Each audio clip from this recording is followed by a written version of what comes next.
ఆ విధంగా చదువుకున్న పైకి వచ్చాం, ఒక ఆలోచనతో ముందుకు పోయాం, అదృష్టం కలిసి వచ్చింది. ఈరోజు మీరు చూస్తే ఎవరికి దక్కని ఆంధ్ర రాష్ట్రంలో నాకు ఈ అదృష్టం కలిసి వచ్చిందంటే నా పూర్వజన్మ సుకృతంగా భావిస్తున్నా. మీకు సేవ చేసే అవకాశం రావడం. అయితే నేను ఆ రోజు కొన్ని పబ్లిక్ పాలసీస్లో మీరు ఒక్కసారి గుర్తుపెట్టుకోవాల్సింది, ఒక నాయకుడు దూరదృష్టితో ఆలోచిస్తే ఆ జాతి బాగుపడుతుంది.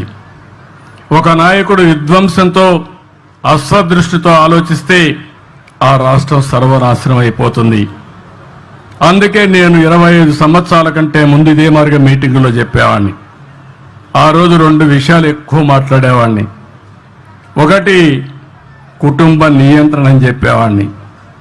నా మాట నమ్మారు, జనాభా నియంత్రించారు. 2 పిల్లలంటే 2 పిల్లలకే పరిమితం అయ్యారు. తర్వాత డబ్బులు వచ్చే కొందికి 2 కూడా వద్దని ఒకరికి వచ్చారు. కొంతమంది ఒక్కరు కూడా వద్దు, హ్యాపీగా ఉంటాం, double income, no kids, let us enjoy అనే పరిస్థితికి వచ్చేశారు. ఇది మరీ ప్రమాదమైన పరిస్థితి ఇది. అందుకే ఇప్పుడు మళ్ళీ ప్రారంభించారు. నేనే ముఖ్యమంత్రిగా మళ్ళీ ప్రారంభించానంటే మీరు అర్థం చేసుకోవాలి, జనాభా తగ్గిపోతా ఉంది. 2వ పాయింట్ ఒకటి ఉండాలి, అంటే ఒక కపుల్ జీవితకాలంలో 2 కంటే ఎక్కువ జన్మనివ్వాలి, అప్పుడే జనాభా కంటిన్యూ అవుతుంది.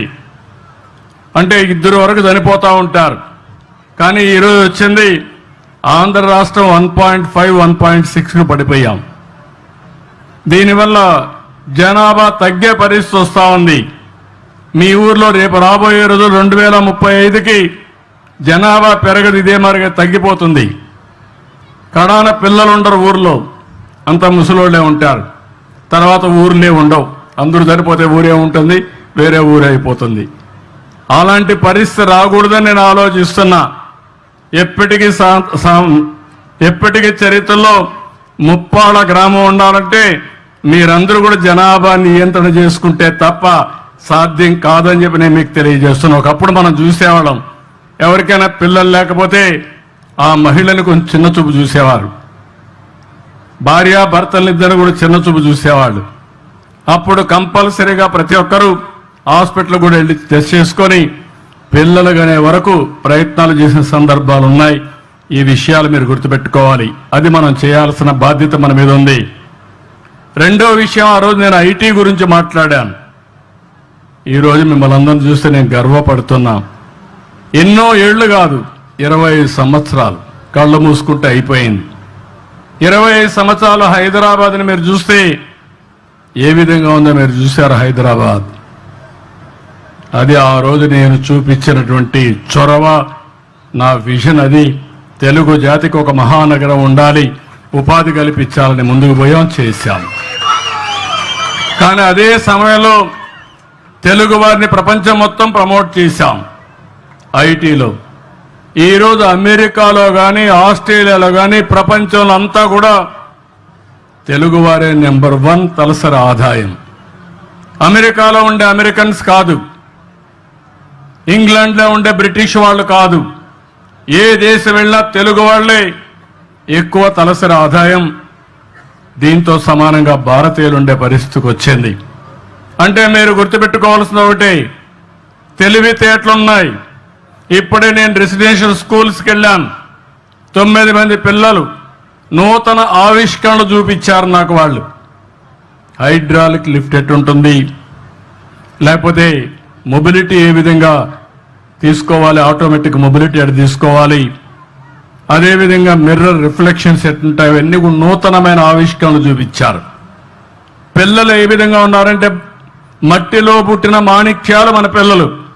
చదివిస్తే ప్రపంచాన్నే శాసించే పరిస్థితి, ప్రపంచానికి ఇన్నోవేషన్స్ అందించే పరిస్థితిలో మన పిల్లలు ఉన్నారు. అలాంటప్పుడు నేను ఆలోచించింది 25 సంవత్సరాలకు వేసిన విజన్ ఈరోజు బ్రహ్మాండమైన ఫలితాలు వచ్చింది. ఇప్పుడు నేను ఆలోచించేది భవిష్యత్తు కోసం ఆలోచిస్తున్నాం. మనుషులమై పుట్టాం, ప్రతి ఒక్కరికి జీవన ప్రమాణాలు బాగుండాలి, మెరుగైన ప్రమాణాలు ఉండాలి. అందుకే నేను ఆలోచించింది సంపన్నమైన ఆరోగ్యకరమైన ఆనందదాయకమైన సమాజాన్ని నిర్మాణం చేయాలని నేను ఒక సంకల్పంగా పెట్టుకున్నాను. 2047కి ఇది అవుతుంది. కానీ కొన్ని కుటుంబాలు కొన్ని సమస్యల వల్ల ఇంకా ఆర్థిక సమస్యలతో చాలా వెనుకుండే పరిస్థితికి వస్తున్నారు. వాళ్ళకి చేయూతనివ్వాలి, ప్రత్యేకమైన శ్రద్ధ పెట్టాలి. పైనుండే వాళ్ళు ఇంకా పైకి వెళ్తారు, సంపాదిస్తారు. మధ్యలో ఉండేవాళ్ళు కూడా చేసుకోగలుగుతారు వాళ్ళ తెలివితేటలతో. అట్టడుగున ఉండే 20% ఎవరైతే ఉన్నారో వాళ్ళకి అండగా ఉండాలని నేను నిర్ణయించుకున్నాను. అందుకే ఈరోజు ఒకటే పిలిపించాను. మొన్ననే తెలుగు ఉగాది, తెలుగు నూతన సంవత్సరం రోజున నేను ఈ కార్యక్రమానికి శ్రీకారం చుట్టాను. అందరినీ రమ్మన్నాను. దేనికోసం చేస్తున్నానని చెప్పాను. ఇప్పుడు ఏ ఊరు వచ్చినా ఏ సచివాలయం వచ్చినా ఆ సచివాలయంలో అన్నీ కూడా ఎక్కడున్నాం, ఏమి చేస్తారు, ఈ ఊర్లోకి వచ్చినప్పుడు 40 కుటుంబాలు వచ్చినప్పుడు ఇంకొక పక్కన చూస్తే ప్రతి ఒక్క కుటుంబానికి కనీస అవసరాలు అన్నీ ఇస్తాం. ఈ ఊర్లో 1073 ఇళ్లున్నాయి. ఇండ్లు లేని వాళ్ళు 64 మంది ఉన్నారు. నేను కలెక్టర్కి ఆదేశాలు ఇస్తున్నా, 64 ఇండ్లు శాంక్షన్ చేస్తాం. ఇమీడియట్ కట్టుకోమంటాం. ఇంటి జాగా లేకపోతే ల్యాండ్ ఎక్విజిషన్ చేస్తాం. ప్రతి ఒక్కరికి గ్రామీణ ప్రాంతాల్లో 3 సెంట్లు ఇవ్వాలని, టౌన్లో 2 సెంట్లు ఇవ్వాలని తెలుగుదేశం పార్టీ ఒక ఆలోచన పెట్టుకొని, అదే మరి ఎన్డీఏ ప్రభుత్వం ఒక ఆశయంతో ముందుకు పోతున్నాం. ఇంకో పక్కన టాయిలెట్లు నేనే ఆ రోజు ఆత్మ గౌరవంతో కట్టాం. ఇంకా కొంతమందికి లేవు.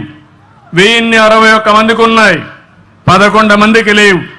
నెల 2 నెలల లోపల 3 నెలల లోపల ఈ 11 టాయిలెట్లు కట్టించే బాధ్యత కలెక్టర్కి అప్పచెబుతున్నానని చెప్పి కూడా నేను మీకు తెలియజేస్తున్నా.